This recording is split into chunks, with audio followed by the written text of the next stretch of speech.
लाउंड to hell की D code और die को अगर सिर्फ एक कॉमेडी समझते हैं तो शायद हम इसकी गहराई को समझ नहीं पाएं। ये असल में एक डार्क सटायर है। तो चलिए आज इसके किरदारों, पहेलियों और उस छुपे हुए मैसेज को डिकोड करते हैं जो हमें कर्म और उसके नतीजों के बारे में बहुत कुछ सिखाता है। कहानी की शुरुआत ही देखिए एक जानलेवा धमकी से होती है। ये लाइन साफ कर देती है कि भाई ये कोई मजाक नहीं चल रहा है, दांव पर लगी है जिंदगी और बचने का रास्ता सिर्फ एक, टीम वर्क। पर सोचने वाली बात है, क्या लालच में डूबे लोग कभी एक टीम बन भी सकते हैं? बस यही इस खेल का सबसे बड़ा सवाल है। तो कहानी के सेंटर में है ये चार लोग, चार अजनबी जो एक अजीब से कमरे में एक साथ फंसे हुए हैं। पहली नजर में तो लगता है कि इनमें आपस में कोई कनेक्शन नहीं है, लेकिन बहुत जल्द ये राज खुलता है कि इन सबको एक ही चीज यहां तक खींच लाई है, उनका अपना लालच। चलिए एक एक करके इनके गुनाहों से पर्दा उठाते हैं। तो मिलिए पहले किरदार से, एक डॉक्टर। अब नाम से तो लगता है कि ये जान बचाने वाला होगा, है ना? पर नहीं, इसका तो सीधा सा हिसाब है, पैसे नहीं तो इलाज नहीं। यह किरदार समाज की उस कड़वी सच्चाई को दिखाता है जहां इंसानियत से भी ज्यादा कीमती पैसा हो गया है। दूसरा किरदार है एक घमंडी प्रोफेसर। इसके लिए ना शिक्षा कोई ज्ञान का मंदिर नहीं बल्कि पैसे कमाने का एक बिजनेस है। ये एक होनहार लेकिन गरीब छात्र का भविष्य सिर्फ इसलिए बर्बाद कर देता है क्योंकि वो ट्यूशन की फीस नहीं दे पाता। ये हमारे एजुकेशन सिस्टम पर एक जोरदार तमाचा है। और अब आते हैं बाबा टिल्लू, बीटेक फ्रॉम कानपुर। नाम सुनकर ही समझ आ जाता है कि ये क्या चीज है। ये धर्म और आस्था की आड़ में अपना धंधा चलाते हैं, लोगों को विज्ञान से दूर करके अपने अंधविश्वास के जाल में फंसाते हैं और उनकी मजबूरी का पूरा फायदा उठाते हैं। और आखिर में है ये अमीर आदमी।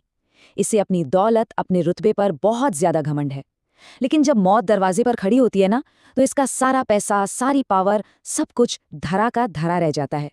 ये किरदार हमें बताता है कि कुछ चीजें सच में पैसे से नहीं खरीदी जा सकती। देखिए, इस कहानी का असली मजा इसकी पहेलियों में है। ये कोई आम दिमागी खेल नहीं है, ये तो हर किरदार के लिए एक आईने की तरह है जिसमें उन्हें अपने ही गुनाहों की शक्ल दिखाई देती है। हर पहेली असल में उनके कैरेक्टर का टेस्ट है और हर बार वे इसमें फेल हो जाते हैं। आप एक पैटर्न देखेंगे, हर पहेली के साथ एक ही कहानी बार बार दोहराई जाती है। जैसे ही कोई मुश्किल सामने आती है, टीम वर्क का जो नकाब होता है ना, वो उतर जाता है और सबका असली स्वार्थी चेहरा बाहर आ जाता है। एक दूसरे की मदद करने के बजाय ये एक दूसरे को नीचा दिखाने में लग जाते हैं और नतीजा जीरो। इसका सबसे अच्छा उदाहरण है इनकी पहली ही पहेली। काम क्या था? सिर्फ 4 अक्षर ढूंढने थे, CODE। बस इतना छोटा सा काम भी ये लोग मिलकर नहीं कर पाए और आपस में ही लड़ने लगे। यही तो होता है, जब नियत में ही खोट हो तो छोटी सी मुश्किल भी पहाड़ जैसी लगने लगती है। और अब खेल और भी खतरनाक हो जाता है। अगली पहेली को इस तरह से बनाया गया है कि उसका कोई हल ही ना निकले। यहाँ गेम मास्टर का इरादा उन्हें जिताना है ही नहीं, बल्कि उन्हें ये एहसास दिलाना है कि वो एक ऐसे जाल में फंस गए हैं जहां से निकलना नामुमकिन है। इस पहेली के सेंटर में है फिजिक्स का एक बहुत ही सिंपल सा formula, speed equals distance upon time. अरे ये तो हम सबने स्कूल में पढ़ा है ना? पर देखने में ये जितना आसान लग रहा है, असल में ये एक जाल है, एक मनोवैज्ञानिक जाल जो उनके घमंड को तोड़ने के लिए बिछाया गया है। सवाल बड़ा सीधा है, सुनिए। अगर गाड़ी की स्पीड 10 किलोमीटर प्रति घंटा है तो 10 किलोमीटर जाने में कितना वक्त लगेगा? क्या ये सफर 5 मिनट में पूरा हो सकता है? मैप के हिसाब से तो जवाब बिल्कुल साफ है, लेकिन क्या ये लोग उस साफ जवाब को देख पाएंगे? और यहीं पर गेम मास्टर अपना असली खेल दिखाता है। जवाब है नहीं, ये हो ही नहीं सकता। इस दूरी को तय करने में 60 मिनट लगेंगे, 5 मिनट नहीं। पता है क्यों? क्योंकि ये पहेली सुलझाने के लिए थी ही नहीं, ये उन्हें ये बताने के लिए थी कि वो किसी खेल में नहीं बल्कि अपने ही कर्मों की अदालत में खड़े हैं, जहां इंसाफ बहुत क्रूर होता है। अब कहानी अपने क्लाइमैक्स पर पहुंचती है, जहां सारे बिखरे हुए टुकड़े जुड़कर एक भयानक तस्वीर बनाते हैं। ये कोई अचानक हुआ हादसा या कोई रैंडम गेम नहीं था। ये उनके कर्मों का एक बहुत ही सोच समझकर बनाया गया जाल था, जहां हर सजा उनके गुनाह के हिसाब से पहले से ही तय थी। याद है वो घमंडी प्रोफेसर? उसे एक ऐसी दिमागी पहेली दी जाती है जिसे सुलझाने की काबिलियत सिर्फ उसी गरीब छात्र में थी जिसे उसने पैसों के लिए फेल कर दिया था। देखिए कर्म का चक्र। जिस ज्ञान का उसने अपमान किया था, आज वही ज्ञान उसकी मौत का कारण बन गया।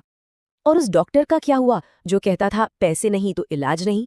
अब उसे एक ऐसी गोली मारी जाती है जिसका इलाज डॉक्टर नहीं बल्कि सिर्फ बाबा के अंधविश्वासी टोटकों से हो सकता है।